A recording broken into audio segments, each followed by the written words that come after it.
Donc bonjour à tous, on se retrouve aujourd'hui pour le cours du jeudi, le cours où c'est vous qui choisissez le sujet du cours, où c'est toi qui choisis le sujet du cours vous avez été énormément à me parler du compositing.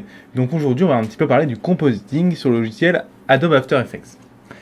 Alors pour illustrer un petit peu ce compositing, on va repartir notre scène 3D avec notre sabre laser et puis on va compositer notre sabre laser. Donc le cours d'aujourd'hui va surtout présenter un petit peu les concepts de After Effects et comment celui-ci fonctionne. On va surtout commencer à compositer notre image la semaine prochaine. Donc avant d'ouvrir After Effects, on va d'abord rendre notre sabre laser pour pouvoir venir l'ouvrir dans After Effects. Donc pour pouvoir rendre notre sabre laser, vous pensez bien à rester ici en single frame puisqu'on va rendre une seule image. Et puis c'est tout. Alors j'ai mis une passe d'ambient occlusion pour avoir les ombres de contact. Et je n'ai pas mis d'indirect. Si vous ne savez pas ce que ça veut dire, je vous invite à aller voir le cours qui correspond à ce sujet-là. Il va s'afficher ici en haut à droite. Allez, on va lancer le rendu. Pour lancer un rendu de solution, vous appuyez sur le petit bouton ici, rendu. Ou alors, vous venez vraiment faire un vrai rendu de Maya. La seule différence, c'est qu'il ne mettra pas l'image au même endroit, mais sinon après on s'en fout complètement. Donc je vais vous montrer un petit peu les deux solutions. Vous allez dans Render ici et vous faites ici Batch Render. Vous faites OK. Il va commencer ici à écrire Rendering with Mental Ray. La différence, c'est que là, pendant qu'il rend, vous pouvez toujours utiliser Maya. Donc, c'est assez pratique. Hop, on va juste faire ça, voilà. On va voir où il en est. Il commence, voilà. Et là, on voit qu'il a fait voilà, 10%, 15-20%. Et c'est parti. Donc, le rendu est terminé. On va voir ce que ça donne. Alors, on voit déjà que j'ai fait une erreur. Ici, j'ai mis name single frame. J'aurais dû mettre name.extension single frame pour avoir l'extension EXR. Mais c'est pas un problème. On va la rajouter à la main. Ça ne changera strictement rien. Donc, on va voir où est notre image. Alors, pour que votre image soit au bon endroit, faire attention à setter votre projet avant. Si vous, encore une fois, vous ne comprenez pas ce que je raconte, allez voir le cours qui parle du pipeline et vous comprendrez ce que veut dire setter un projet. Donc, le projet moi est là. Alors, mon image est ici, on va la renimer en .exr pour avoir un truc qui est cohérent. Si vous avez eu cette même erreur, on va venir mettre l'image dans un dossier à part. Voilà, notre image est copiée, on va pouvoir venir ouvrir After Effects. On va pas fermer Maya tout de suite pour qu'on puisse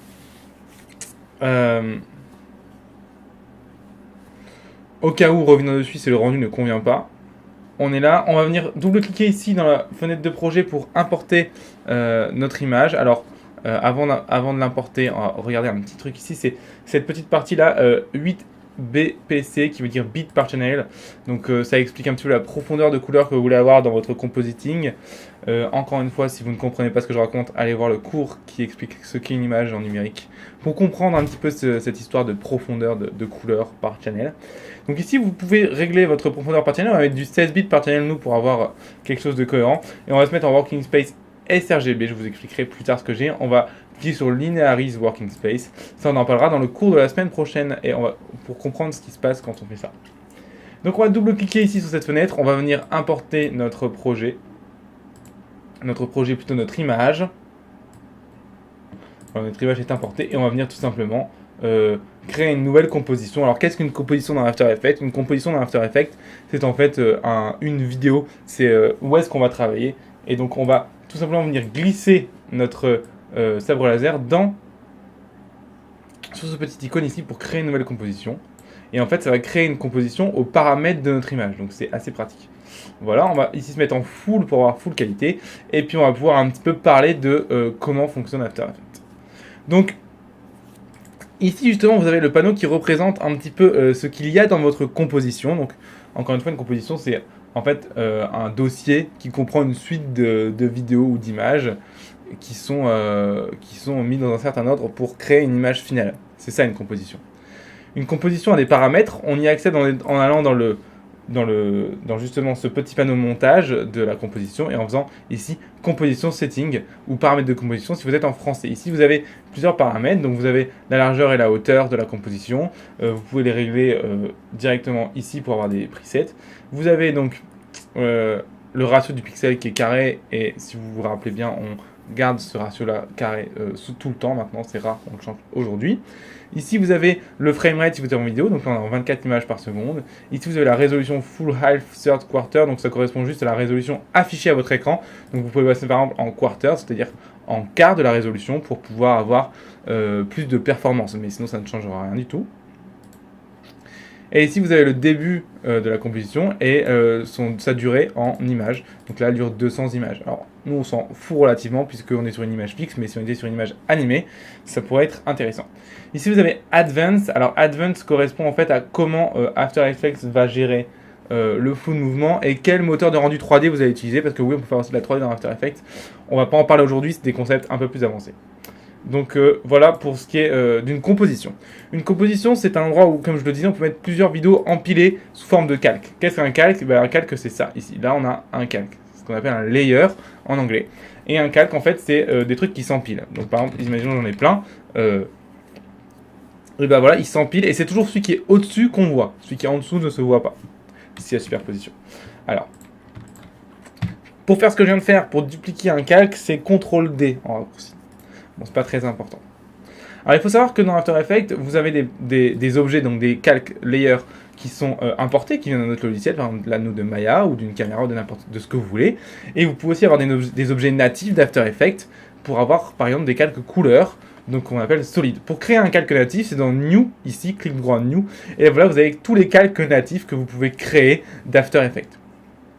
Donc vous pouvez créer du texte, ça va être un calque qui va servir à faire du texte par exemple, et puis ce texte peut, voilà, vous pouvez le sélectionner, le déplacer en appuyant sur V pour revenir à l'outil de déplacement. On va parler des outils juste après.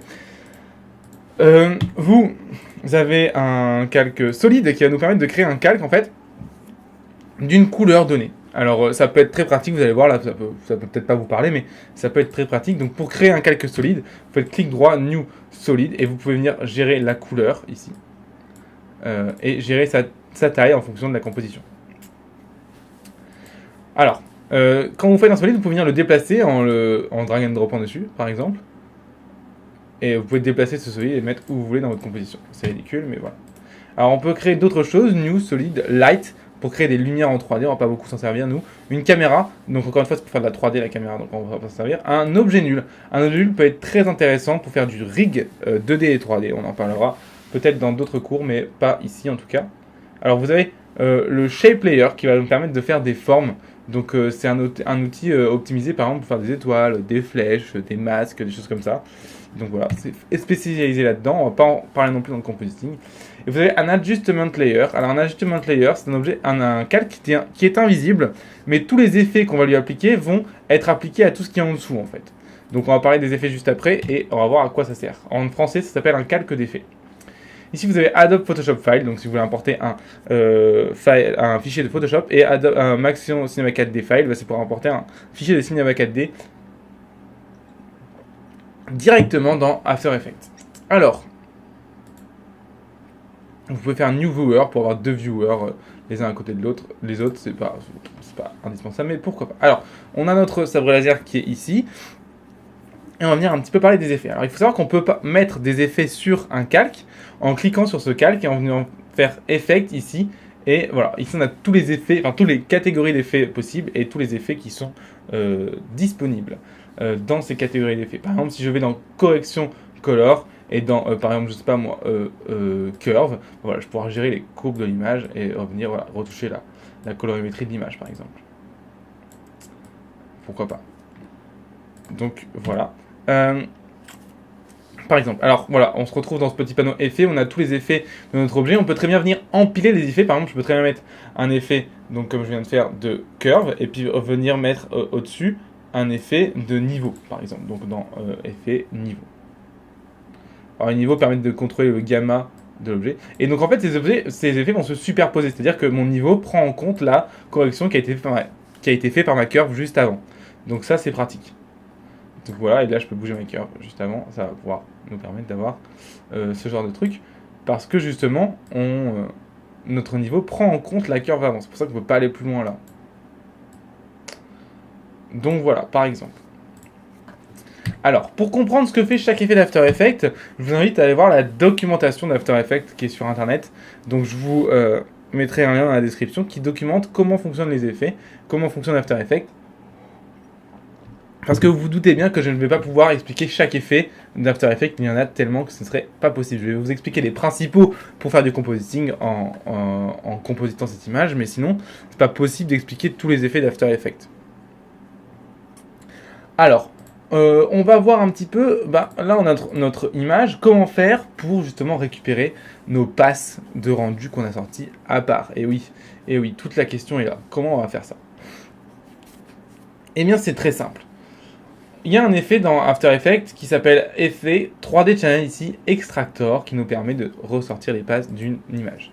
Alors, j'ai fait un effet Extractor dessus, et ici, je vais venir ici, cliquer sur RGB ici, et je vais avoir une petite fenêtre de dialogue qui s'affiche, et là, on aura, voilà, j'ai accès à toutes mes passes. Par exemple, si je clique sur AO, et hop, j'ai mon ambient occlusion qui s'affiche. Là, j'ai l'ambient occlusion de mon image qui est, voilà, devant. Et donc, je vais pouvoir dupliquer mon calque et venir mettre à chaque fois dessus un différent paramètre dans cet effet pour sortir toutes mes passes. Tu vois, ma beauty qui correspond à mon image terminée, par exemple. Et je vais pouvoir renommer un calque. Alors, comment on fait pour renommer un calque? On clique sur dessus, on fait entrée. Et là, par exemple, on va mettre AO puisque c'est en conclusion. Et ici, on va cliquer sur entrée, on va mettre beauty parce que c'est la beauty. On va faire ça pour tous les calques de notre objet. Donc, CTRL D pour le dupliquer. Et on va choisir le calque. Ici, par exemple, beauty no ref.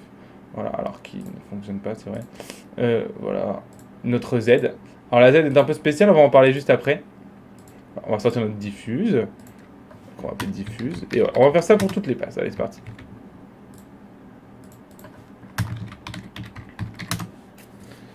Donc voilà, vous voyez que j'ai sorti plusieurs passes. Alors je me suis pas embêté à tout sortir, puisqu'il y en a qui étaient un petit peu inefficaces et inutiles dans notre cas. Mais je vous invite à toutes les essayer pour voir à chaque fois ce qu'elle comporte comme information. Alors moi j'ai sorti seulement l'ambient occlusion, la beauty, la diffuse normale, la réflexion normale, la shadow raw et la spéculaire normale. Alors on peut déplacer un calque en faisant un drag and dropper dessus pour le mettre en dessous d'un calque ou d'un autre. Vous voyez que ça affiche toujours celui qui est le plus en haut sur la pile. Alors on va parler d'un truc qui s'appelle les modes de fusion. Les modes de fusion, c'est très intéressant, c'est cette petite colonne qui est là. Si vous ne l'avez pas, vous pouvez très bien faire colonne ici et venir cocher mode de fusion si vous ne l'avez pas. En faisant clic droit, colonne, mode de fusion.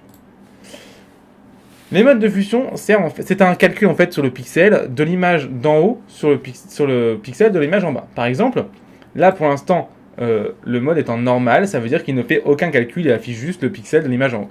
Mais si par exemple je fais en mode produit, multiply, en français, en fait il va faire la multiplication des valeurs d'un pixel par les valeurs du pixel d'en bas. Donc ça c'est très intéressant parce que ça va nous permettre d'avoir plusieurs concepts et ça va surtout nous permettre de comprendre comment sont ajoutées les passes de notre rendu au fur et à mesure dans Maya pour obtenir notre image finale. Alors ça c'est une règle pour Mental Ray et pour Arnold qui peuvent différer un petit peu sur les moteurs de rendu mais souvent c'est à peu près la même chose. En fait, on va cacher l'ambient occlusion et la beauty, et on va juste afficher, donc cacher c'est le petit œil ici à gauche, la diffuse, la réflexion et la spéculaire. Donc on va cacher les shadow raw ici, on va mettre la spéculaire en bas, et on va afficher donc la diffuse, et on va cacher la réflexion. Vous pouvez afficher seulement un calque en appuyant sur ce petit bouton ici, ça enlève tous les autres. On a notre diffuse, et on va venir afficher la réflexion au-dessus. Donc on voit la réflexion, et comment faire pour mixer les deux? Il faut mettre en fait la réflexion en addition.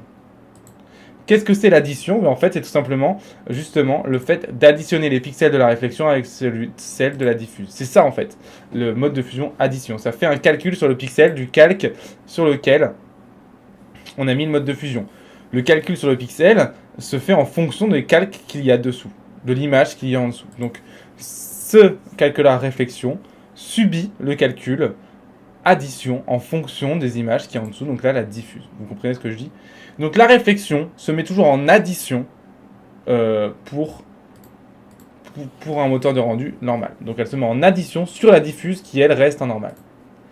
Pareil pour la spéculaire. La spéculaire aussi, c'est, je vous rappelle, le point lumineux fait par les lumières de votre rendu, alors que la réflexion, c'est la lumière émise par réflexion des objets autour ou de l'HDRI autour. Donc ici, on va appuyer sur spéculaire et on va venir, pareil, la mettre en addition. Et on a, voilà, maintenant notre image qui est recompositée exactement comme notre rendu 3D. Alors, quel intérêt de faire ça? Et en fait, l'intérêt de faire ça, ça va être de pouvoir après gérer ces passes indépendamment l'une des autres. Juste pour vous expliquer, par exemple, imaginons que je veux moins de réflexion sur mon sabre laser, je viens sur ma réflexion, Et je peux venir mettre un effet par exemple de curve, comme j'ai fait tout à l'heure, pour venir, ah bah non, en fait, je veux une réflexion un peu plus noire qui se voit un peu moins. Donc hop, et voilà. Et voilà, j'ai moins de réflexion par exemple là. Par exemple. Ou là, venir la contraster par exemple. Voilà. Donc ça, on peut avoir des effets très intéressants en faisant ça. Alors, il faut savoir que l'addition a pour le fait donc d'ajouter de la valeur au pixel, supprime les valeurs forcément qui sont noires. Puisque du noir 0 ajouté à la valeur qui est en dessous, bah, c'est la valeur en dessous qui vient dominer l'image. Donc l'addition, le mode de fusion addition supprime la couleur noire. Donc par exemple si j'ai une réflexion ici que je vais afficher toute seule en cliquant sur ce petit bouton solo, là j'ai une réflexion avec des couleurs noires dessus. Ici on voit très bien qu'il y a du noir ici, là, ici, parce que elle est affichée sans aucun pixel derrière, donc il n'y a aucun calcul qui se fait sur elle puisque rien n'est affiché en dessous. Je vais faire remettre un effet de curve ici et je vais dire ok, mets du noir à fond. Voilà, il y a plein de noir ici. Pourtant quand je vais la rendre non solo avec les autres, on voit très bien que le noir disparaît. On ne voit que ce qui est éclairé parce qu'on est en mode addition. Donc c'est l'avantage de ce mode et c'est à ça qu'il sert. Il additionne les pixels, donc il supprime le noir des pixels. On ne voit que ce qui est éclairé, ce qui est blanc. Donc voilà. On peut très bien par exemple dire, bah, attendez, moi je mets une réflexion verte par exemple. Donc on va dans Color Correction et bah, on a ici un truc qui s'appelle le CC Toner qui est assez intéressant, qui va nous permettre de décomposer notre image en 3 couleurs. Ici le blanc pour les tons élevés, le marron pour les tons médiums et le noir pour les tons sombres. Et bah, le marron, moi je vais pas mettre du marron, je vais mettre ok, moi je veux une réflexion verte par exemple, et voilà, j'ai une réflexion qui est verte sur mon sabre laser. Je dis mais là c'est beaucoup trop violent, et bah oui, alors je peux faire un blend with original qui va nous permettre de faire un mix entre l'original à 100%, le vert à 0%, et voilà, par exemple je peux mettre 80%, voilà, et j'ai un sabre laser un peu vert, par exemple. Voilà, ça peut être intéressant. Donc voilà pour les concepts un petit peu du séparage de passe. Alors pourquoi avoir sorti par exemple l'ambient occlusion? Et bien l'ambient occlusion, comme je vous dis, c'est des ombres de contact. Alors essayons pourquoi pas de mettre cette ambient occlusion, donc là on voit que l'ambient occlusion, en addition comme le reste. Qu'est-ce qui se passe?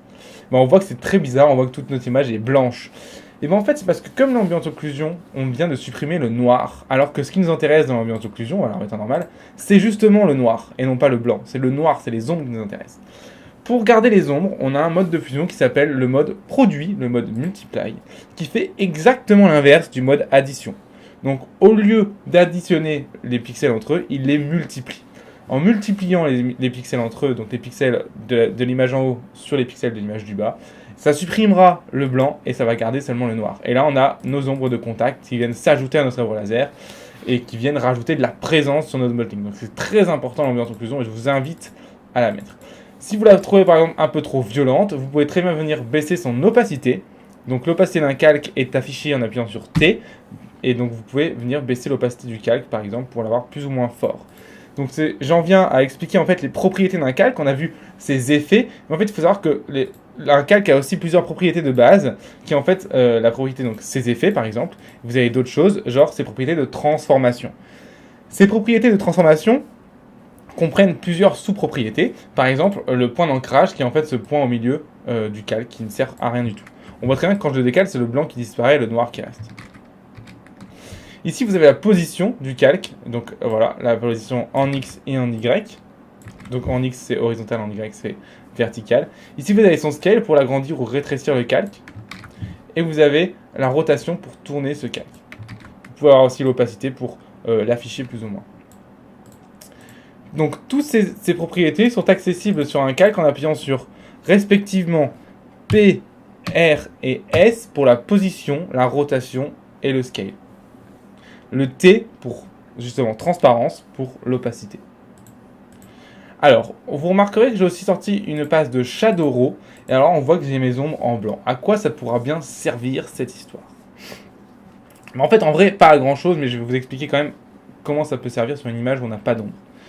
Cette passe de Shadow Raw en blanc va nous servir de masque. Mais alors, qu'est-ce qu'un masque? En fait, un masque, ça va être un concept qui va nous permettre de pouvoir gérer la transparence d'une image en fonction d'une information noire et blanc. Comme ici, vous voyez qu'on a une information noir et blanc. Le blanc, c'est les ombres. Le noir, c'est le reste. Donc, on va pouvoir afficher seulement les ombres dans notre image. Comment faire ça?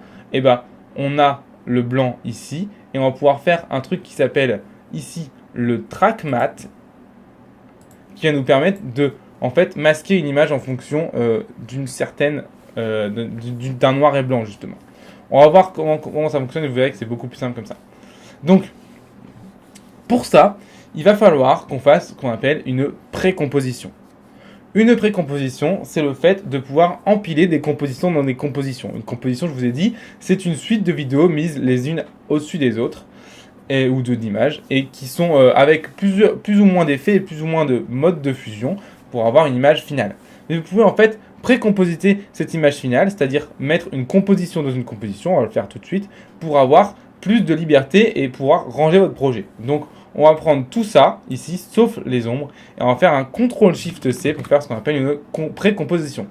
Ici, il m'affiche une petite fenêtre et on va pouvoir choisir plusieurs options. On va pouvoir choisir le nom de cette précomposition et moi je vais l'appeler compositing brut, puisqu'en fait on a fait que le compositing sortant de la 3D.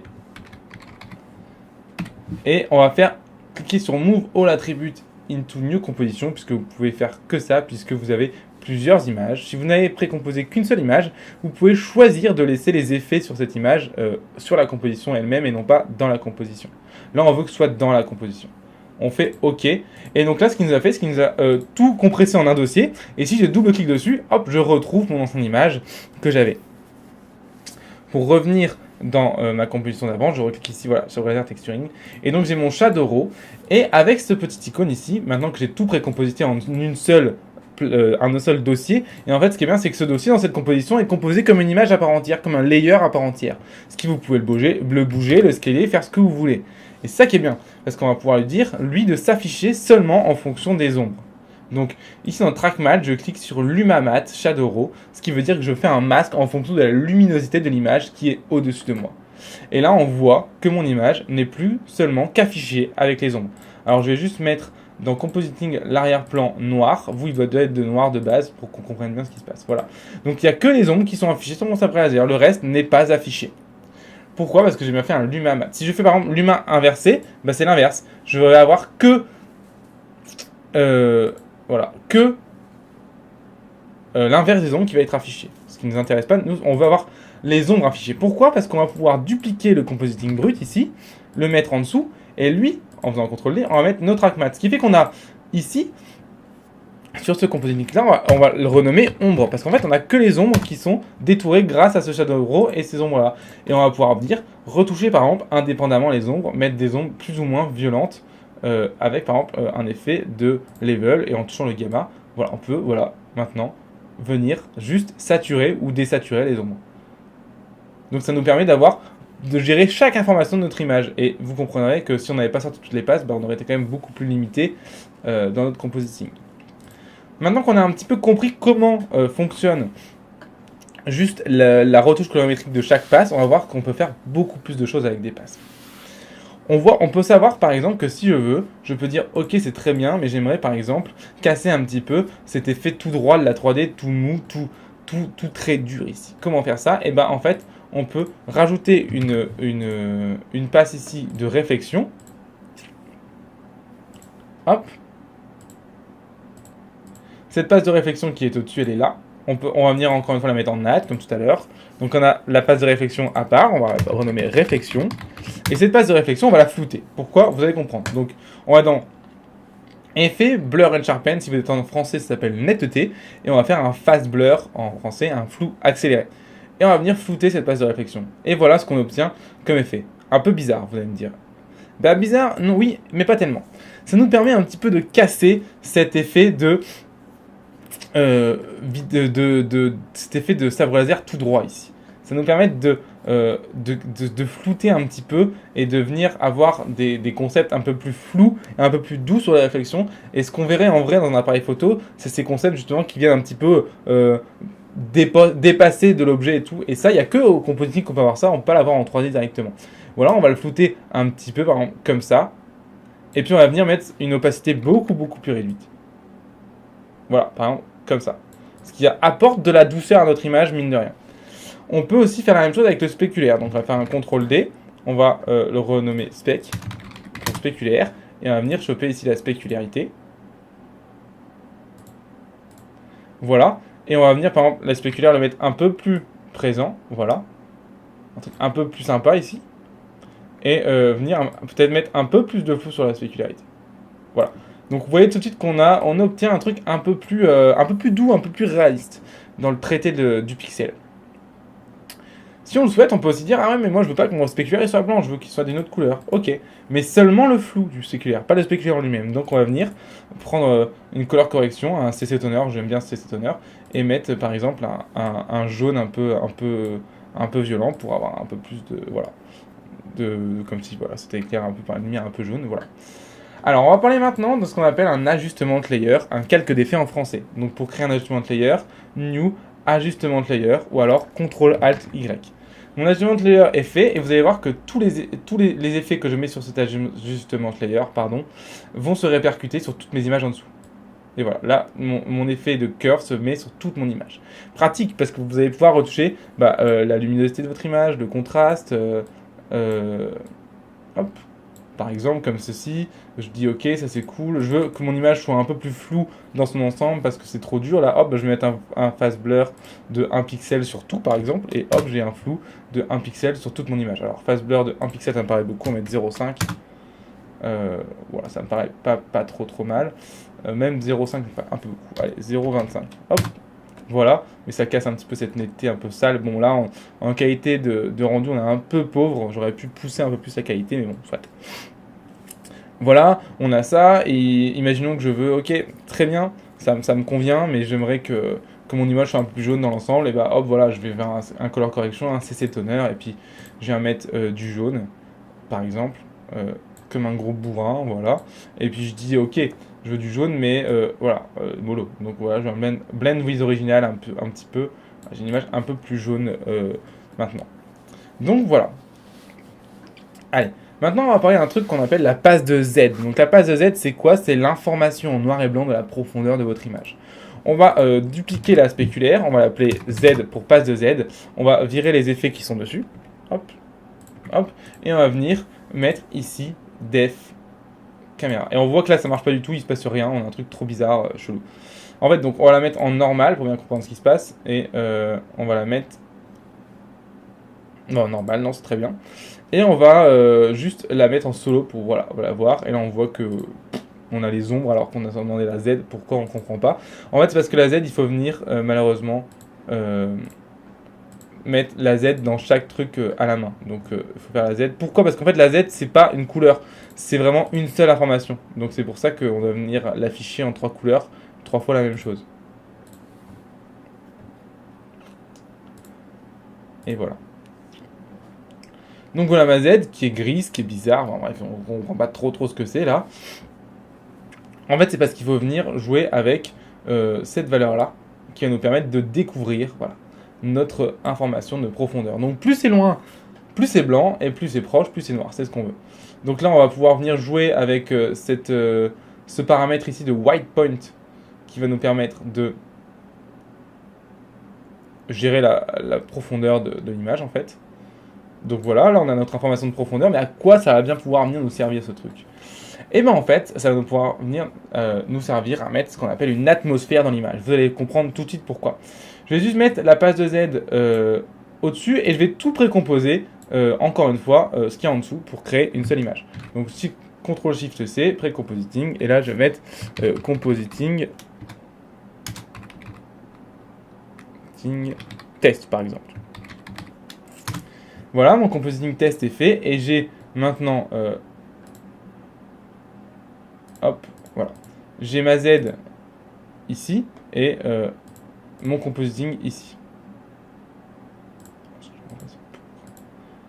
Alors, on va juste prendre en alpha de la Z, on va bien faire attention. Alors oui, la Z, faites attention, la transparence est à 24, on va la mettre à 100. Parce que sinon ça va prendre un truc assez bizarre. Voilà. Donc notre Z, on va la venir mettre bien noir devant et on va la venir mettre bien blanc derrière. Voilà. Comme ceci. Voilà. Bon, c'est pas très important cette notion de noir-blanc ici. Donc voilà. Et on va venir mettre, voilà, en fait, on va venir dire que ça subit le noir et blanc de cette image en alpha. Pourquoi? Vous allez comprendre tout de suite pourquoi. Donc je vais faire un alpha, un luma mat, encore une fois, comme tout à l'heure. Donc en gros, celle-ci est éclairée quand celle-ci est noire devant. Celle-ci n'est pas visible, et quand elle est blanche devant, celle-ci est visible. À quoi ça peut bien nous servir? En fait, ça va nous servir à faire deux choses. On va pouvoir dupliquer le compositing test, le mettre en dessous, et on va pouvoir le désaturer. Vous allez comprendre pourquoi. Donc désaturons notre compositing. Voyons. Alors attention, on va acheter en trackmat ici. Mettez bien no trackmat ici. Donc hop. Hop. On va décontraster là. On va venir la désaturer en faisant un color correction et hue saturation. Voilà. Et donc on va venir la mettre en dessous de notre image. Et celle-ci, qui est logiquement affichée en fonction de la Z, va être seulement... ça va nous permettre d'afficher l'image contrastée seulement devant et non pas derrière. Comme dans la vraie vie. Dans la vraie vie, on a une profondeur de champ qui nous permet juste seulement de voir les images. Plus elles sont loin, plus elles sont désaturées et décontrastées. Voilà, c'est le même principe. On va gérer la Z pour ça. Donc on a notre Z ici comme ça. On a du mal à avoir du noir devant et du blanc derrière. On va avoir un truc un peu plus contrasté. Donc on va tout simplement venir mettre un coup de curve pour pouvoir gérer ça un peu plus facilement. Et hop, voilà. Et voilà. Clac. Voilà. Ça sera beaucoup plus parlant comme ça. On fait OK. On a du noir et du blanc. Maintenant, voyons ce qui se passe ici. Alors, on voit tout de suite qu'on a fait l'inverse. On est plus contrasté derrière et moins contrasté devant. Donc, on va venir juste inverser la Z. Pour ça, on a un effet qui est très pratique, qui s'appelle l'effet invert. Donc, on vient sélectionner notre Z et on va dans de mémoire channel et invert ici. Donc, chaîne et inversé. Donc voilà, on voit que tout est blanc, donc ça va pas du tout. Alors on va venir retoucher nos curves pour que ce soit propre. Voilà, c'est pas mal. Et voyons un petit peu ce que ça donne sans l'affichage. Voilà, on voit très bien que si on enlève la Z, alors hop, on va passer en normal ici. Voilà, on est beaucoup plus contrasté que si on la met. Et ça nous permet d'avoir une image qui est plus naturelle, dans le sens où cette partie-là est plus décontrastée que cette partie-là. Même si c'est pas encore très voyant. On va rajouter un coup de niveau pour pouvoir encore contraster un peu tout ça. Donc on va aller dans Z, niveau. Donc les niveaux nous permettent de gérer le gamma ici, mais au-delà de nous permettre de gérer le gamma, ils nous permettent aussi de gérer le point blanc et le point noir. Et nous on va essayer de gérer un petit peu le point noir. Voilà. Et le point blanc, pour pouvoir contraster encore plus comme des sacs, pour avoir une information un peu plus cohérente. Oui Oui, j'arrive, 5 minutes. Je finis juste ça et j'arrive. Donc voilà, on a contrasté comme des sacs, et voilà, maintenant on a une information qui est cohérente. On a du blanc ici, bien contrasté, on va voir la différence. Par contre, on a quelque chose de beaucoup plus décontrasté sur le derrière, ce qui est beaucoup plus naturel à l'image. Allez, pause, je reprends après. Donc voilà, et ça va nous permettre d'avoir quelque chose qui est plus cohérent, puisqu'on a quelque chose de plus contrasté devant et plus décontrasté derrière. Donc je vous rappelle, on a utilisé ce qu'on appelle un masque de luminance, donc ça veut dire qu'on affiche seulement cette image-ci en fonction de la luminescence de cette image-là. Vous remarquerez que quand j'active le masque de luminescence, ça vient automatiquement cacher le masque au-dessus, ce qui est logique. Hein. Et en fait, parce que justement, on veut que lui soit caché pour qu'il ne serve que d'information à l'alpha de ce masque-là. On voit très bien que ce calque-là est caché en fonction justement de la luminescence de ce calque-ci. Voilà, c'est tout pour ce tutoriel sur le début du compositing. La semaine prochaine, on abordera un petit peu comment les problématiques, à savoir comment retoucher l'image sur After Effects et comment corriger les défauts et ajouter de la présence, de la lumière, alors qu'on n'avait même pas ces informations en 3D. Vous verrez que c'est très intéressant. On va aussi parler beaucoup plus en détail du logiciel en lui-même, puisque là, on a fait que le survoler, et on a découvert quelques effets. Je vais vous présenter les principaux effets, comment les utilise. Je vais aussi vous expliquer le concept de nul et de parenté sur les calques, ce qui va nous permettre de pouvoir faire des animations directement dans After Effects. Voilà, j'espère que ce tutoriel vous aura plu. Je sais qu'il était assez complet. C'est un peu un commencement et un début dans le compositing pour vous. Mais vous verrez que c'est un monde merveilleux qui va nous permettre de rattraper énormément de choses qu'on n'a pas pu faire en 3D avec une simplicité déconcertante et surtout un temps de rendu qui est quasi temps réel. Et ça n'a pas de prix. Donc dans tous les cas, moi je vous dis merci d'avoir suivi cette vidéo jusqu'au bout et je vous dis bon courage. Salut!